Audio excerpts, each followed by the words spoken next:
தமிழ் உள்ளங்கள் அனைவருக்கும் இன்றைய வணக்கம். இது உங்கள் தமிழ் ஸ்டோர் சேனல். புதுச்சேரியில் மெடிக்கல் படிக்கணும், அதாவது எம்பிபிஎஸ் அண்ட் பிடிஎஸ் படிக்கணும் அப்படின்னு நினைக்கிற மாணவர்கள், புதுச்சேரியை பொறுத்த வரைக்கும் கவர்மெண்ட் காலேஜ் அப்படின்றது நமக்கு ஒரே ஒரு கவர்மெண்ட் மெடிக்கல் காலேஜ் மட்டும்தான், Indira Gandhi medical college and research institution அப்படின்னு சொல்கிறது. இந்த இந்திரா காந்தி மெடிக்கல் காலேஜை பொறுத்த வரைக்கும் இந்த வீடியோவில் பார்க்க போகிறது, கவர்மெண்ட் காலேஜில் நீங்கள் படிக்கணும் அப்படின்னு நினைக்கிற மாணவர்கள், புதுச்சேரியை சேர்ந்த மாணவர்கள் கவர்மெண்ட் காலேஜ்னா இந்திரா காந்தி மெடிக்கல் காலேஜில் படிக்கலாம்.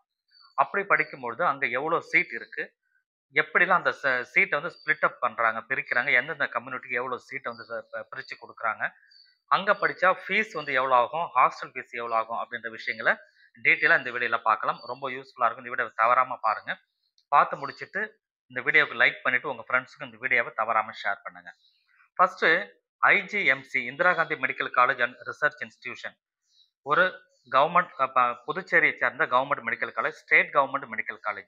ஜிப்மர் வந்து சென்ட்ரல் கவர்மெண்ட் காலேஜ் அப்படின்றதுனால ஜிப்மர் வந்து நம்ம சென்டாக்குடைய கவுன்சிலிங்கில் வராது. சென்டாக் கவுன்சிலிங் நீங்கள் அப்ளை பண்ணுறீங்க எம்பிபிஎஸ் அண்ட் பிடிஎஸ்க்கு, அது சென்டாக் கவுன்சிலிங்கில் ஜிப்மர் வராது. சென்டாக் கவுன்சிலிங் மூலமாக வர ஒரே ஒரு கவர்மெண்ட் மெடிக்கல் காலேஜ்ன்றது ஐஜிஎம்சி மட்டும்தான். இங்கே வந்து ஃபீஸ் அப்படின்னு சொல்கிறது 1,43,700 ரூபாய் வருஷத்துக்கு வருது. கவர்மெண்ட் காலேஜில் 1,43,700 ரூபாய். இது வந்து ஒன்லி ஃபார் டியூஷன் ஃபீஸ். இது இல்லாமல் வருடத்திற்கு ஹாஸ்டல் ஃபீஸ் அப்படின்னு எடுத்துக்கும் போது ஒரு 50,000 அந்த ரேஞ்சுக்கு வந்துடும். மெஸ் ஃபீஸ் அப்படின்னு சொல்லி பார்க்கும்போது ஒரு 30,000 ஆர் 20,000 அந்த ரேஞ்சுக்கு வருது. சரிங்களா? அப்போது ஒரு கவர்மெண்ட் காலேஜில் படிக்கணும் அப்படின்னு சொன்னாவே கிட்டத்தட்ட வருடத்திற்கு 2 லட்ச ரூபா, 2,10,000, 15,000 அந்த ரேஞ்சுக்கு கவர்மெண்ட் காலேஜில் மட்டுமே வரும். எம்பிபிஎஸ் நீங்கள் படித்தாலும் சரி, பிடிஎஸ் படித்தாலும் சரி, இது வந்து வந்துடுது. ஆனால் தமிழகத்தை பொறுத்த வரைக்கும் ஒரு கவர்மெண்ட் காலேஜில் நீங்கள் படிச்சீங்கன்னா 18,610 ரூபா வருஷத்துக்கு ஃபீஸு. ஆனால் புதுச்சேரியில் 1,43,700 ரூபாய் அப்படின்னு சொல்லி இருக்கு. ஓகே, இது டிஃபரன்ஸ் இருக்கு. காரணம் தமிழ்நாட்டை பொறுத்த வரைக்கும் 36 கவர்மெண்ட் மெடிக்கல் காலேஜ் இருக்கு. ஆனால் பாண்டிச்சேரியில் ஒரே ஒரு கவர்மெண்ட் மெடிக்கல் காலேஜ். இதுதான் வித்தியாசம். சரிங்களா? ஓகே, இப்போ ஃபீஸ் ஸ்ட்ரக்சர் என்னன்ற டீட்டெயிலாக நம்ம பார்க்கலாம். இந்த 1,43,700 ரூபா அப்படின்னு சொல்றது அட்மிஷன் ஃபீஸ் 50,000 வாங்குறாங்க. அகாடமிக் ஃபீஸ் அப்படின்னு சொல்லி ஒரு 22,000, ஸ்பெஷல் ஃபீஸ் ஒரு 11,000, லேப் ஃபீஸ் 11,000, லைப்ரரி ஃபீஸ் அப்படின்றது ஒரு 11,000, இது இல்லாமல் கல்ச்சுரல் ஃபீஸ் அப்படின்றது 4,400, வெல்ஃபேர் ஃபண்ட் அப்படின்னு சொல்லி ஒரு 1,100 ரூபாயும், காலேஜோட டெவலப்மெண்ட் ஃபீஸ் அப்படின்னு சொல்றது ஒரு 11,000, ஸ்போர்ட்ஸ் ஃபீஸ் அப்படின்னு சொல்லி ஒரு 2,200 ரூபாய். இதெல்லாமே சேர்த்து 1,43,700 ரூபாய் அப்படின்னு சொல்லி வரும். ஹாஸ்டலுக்கு நீங்க தங்குறீங்கன்னா சிங்கிள் ஆக்குபென்சி, நீங்க மட்டும் தான் இருக்கிறீங்க தனியா அந்த ஹாஸ்டல் அப்படின்னா 30,000 ரூபாய் வருடத்திற்கு ஃபீஸ் ஆனது வருது. அட்டாச்சு பாத்ரூமோட இருக்கும். இது இல்லாம வந்து single occupancy double room, 2 room இருக்கிற மாதிரி இருக்கிறது 25,000 வருடத்திற்கு. இது வந்து ஒரு ஆள் 2 பேர் தங்குறாங்கன்னா அந்த 2 பேருமே ஆளுக்கு 25,000 அப்படின்னு சொல்லி கொடுக்கணும். அது வந்து அட்டாச்சு பாத்ரூமோட இருக்கும். இது வந்து ஹாஸ்டல் ஃபெசிலிட்டியில வந்துடும். மெஸ் அப்படின்னு பார்த்தீங்கன்னா ஒரு ரீஃபண்டுக்கு ஒரு 20,000 வாங்குவாங்க. அது வந்து ரீஃபண்டாக இருக்கும், ரீஃபண்டபிளாக இருக்கும். ஸோ இதெல்லாமே சேர்த்து கிட்டத்தட்ட இது ஒரு 1,50,000, இது ஒரு 50,000, 2 லட்சம் அப்படின்னு வந்துடுது. 2,10,000, 2,15,000 வருடத்திற்கு ஹாஸ்டல் அப்படின்னு சொல்லும்போது நீங்கள் கணக்கு பண்ணீங்கன்னா வருது. சரிங்களா? இது வந்து ஃபீஸ் அப்படின்னு சொல்றது. ரெண்டாவது ரொம்ப முக்கியமானது சீட் மேட்ரிக்ஸ். நம்ம எம்பிபிஎஸ் நீங்கள் படிக்க போறீங்கன்னா எம்பிபிஎஸ் ஐஜிஎம்சி பொறுத்த வரைக்கும் 180 சீட் இருக்கு. இந்த 180 சீட்டை எப்படி பிரிக்கிறாங்க அப்படின்னு பார்த்தீங்கன்னா, கவர்மெண்ட் கோட்டா ஃபீஸ், அதாவது பாண்டிச்சேரியில் இருக்கிற ஸ்டூடெண்ட் அவங்க படிக்கிறதுக்கு கவர்மெண்ட் கோட்டாவில் படிப்பாங்க. அந்த கவர்மெண்ட் கோட்டா ஃபீஸ் அப்படின்றது 131 சீட்டும், இது இல்லாமல் வந்து ஆல் இண்டியா கோட்டா சீட்டுக்கு வந்து ஒரு 27 சீட் வந்து இதில் போயிடும். இது ரெண்டும் அது இல்லாமல் என்ஆர்ஐக்கு ஒரு 22 சீட் இருக்கு. எல்லாமே சேர்த்தீங்கன்னா ஒரு 180 சீட் வரும் டோட்டல். கவர்மெண்ட் கோட்டாக்கு 131. இந்த கவர்மெண்ட் கோட்டால தான் பாண்டிச்சேரி ஸ்டூடெண்ட்ஸ் எல்லாருமே பார்ட்டிசிபேட் பண்ணுவாங்க. ஆல் இண்டியா கோட்டா அப்படின்னு சொல்றது பாண்டிச்சேரி ஸ்டூடெண்ட்டும் பார்ட்டிசிபேட் பண்ணலாம், தமிழகத்தை சேர்ந்த மாணவர்களுமே பார்ட்டிசிபேட் பண்ண முடியும். அது இல்லாமல் என்ஆர்ஐ கோட்டா. அப்போ 131, 27, ஒரு 22, இதுதான் 180 சீட் டோட்டல். சரி, இதனோட ஸ்பிளிட் அப்.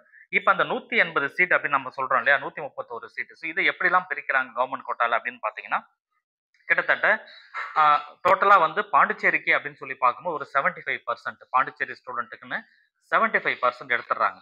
அதுல வந்து பாத்தீங்கன்னா டோட்டல் 98 சீட் வரும். அந்த 75% எடுக்கும்போது 98 சீட்டு பாண்டிச்சேரிக்கு.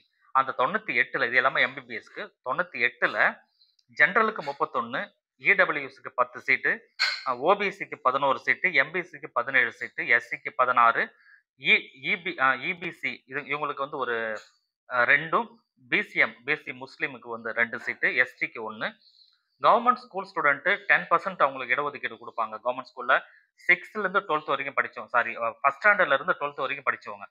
6 டூ 12th தமிழ்நாட்ட பொறுத்த வரைக்கும் தான். பாண்டிச்சேரியில ஃபர்ஸ்ட் ஸ்டாண்டர்ட்ல இருந்தே நீங்க ஃபுல்லாவே கவர்மெண்ட் ஸ்கூல்ல படிச்சிருந்தீங்க அப்படின்னு சொன்னா, எல்லாமே ஃப்ரீயா குடுத்துருவாங்க. அதுக்கு வந்து 9 சீட் அலாட் பண்ணுவாங்க. சரிங்களா? இது வந்து ஒரு ரிசர்வேஷன் கேட்டகரியில தனியா வருது. இது பாண்டிச்சேரி ஸ்டூடெண்ட்க்கு மட்டும். ஸோ 98 தான் நமக்கு பிரிக்கிறாங்க. 98 நான் சொன்ன மாரி 39 ஜெனரல். அது எவ்வளோன்னா 40% சீட் வந்து இடஒதுக்கீடு. இடபிள்யூஎஸ் அப்படின்னா 10% 10 சீட்டு. ஓபிசிக்கு 11 சீட்டு 11%. ஸோ இதுதான் வந்து கால்குலேஷன். காரைக்கால் ஸ்டூடெண்ட்டை பொறுத்த வரைக்கும் ஒரு 24 சீட்டு வந்துரும் ஜென்ரலுக்கு. ஸோ டோட்டல் வந்து 24 காரைக்கால்ல. அந்த டோட்டல் 24ல இப்போ காரைக்காலை சேர்ந்த மாணவர்கள் நீங்க வந்து ஐஜிஎம்சில படிக்கணும் அப்படின்னா 24 சீட்டுக்குள்ள தான் நீங்க வர முடியும். அந்த 24 சீட்டுல நீங்க ஜென்ரலா இருந்தீங்கன்னா 10 சீட் இருக்கும். அந்த 10 சீட்ல ஒரு ஆளா வருவீங்க.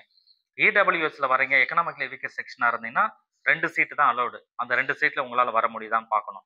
ஓபிசிக்கு பொறுத்த வரைக்கும் 3 சீட்டு. எம்பிசி கேட்டகரி வந்து பொறுத்த வரைக்கும் மோஸ்ட் பேக்வர்ட் கிளாஸ் எம்பிசி பொறுத்த வரைக்கும் 5 சீட்டு குடுக்குறாங்க. காரைக்கால் மாணவர்கள் எம்பிசி கேட்டகரியில இருக்கிறவங்க 5 சீட்டு தான் அலௌடு இருக்கு. பாண்டிச்சேரி சேர்ந்த மாணவர்களுக்கு புதுச்சேரியில 17 சீட் இருக்கு. ஸோ இது வந்து வித்தியாசம் இருக்கு. அதே போல எஸ்சிக்கு ஒரு 3 சீட்டு, இபிசிக்கு 1, அதுதான் கவர்மெண்ட் ஸ்கூல் ஸ்டூடெண்ட்டுக்கு ஒரு 2 சீட்டு தனியா பிரிச்சிடுறாங்க. ஏனம் ஸ்டூடெண்ட்டுக்கு 4 மொத்தம் டோட்டலாவே 4 தான்.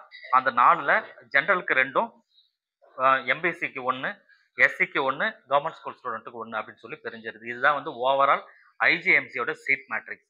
ஸோ இப்போ கிளியரா உங்களுக்கு புரிஞ்சிருக்கும்னு நினைக்கிறேன். ஸோ நம்ம ஒரு ஐஜிஎம்சியில் கவர்மெண்ட் காலேஜில் எந்த கேட்டகரியில் நீங்கள் இருக்கிறீங்களோ அந்த கேட்டகரிக்கு தகுந்த மாதிரி சீட்டை வந்து எப்படி ஸ்ப்ளிட் அப் பண்ணுறாங்க அப்படின்னு சொல்லி நம்ம பார்த்தோம். அப்போ நான் சொன்னதுலேருந்து உங்கள் கேட்டகரி என்ன நீங்கள் செக் பண்ணீங்க. செக் பண்ணிட்டு அதுக்குள்ளே நீங்கள் இருக்கிறீங்கன்னு சொல்லி செக் பண்ணிட்டு அந்த சீட்டு உங்களுக்கு வருமா வராதான்றதை நீங்கள் தெரிஞ்சுக்க முடியும். தேங்க்யூ ஃபார் வாட்சிங். இந்த வீடியோ ரொம்ப யூஸ்ஃபுல்லாக இருந்தால் இந்த வீடியோக்கு லைக் கொடுத்துருங்க. நான் ஏற்கனவே சொன்ன மாதிரி இந்த வீடியோவை தவறாமல் உங்கள் ஃப்ரெண்ட்ஸுக்கும் ஷேர் பண்ணுங்கள். தேங்க்யூ.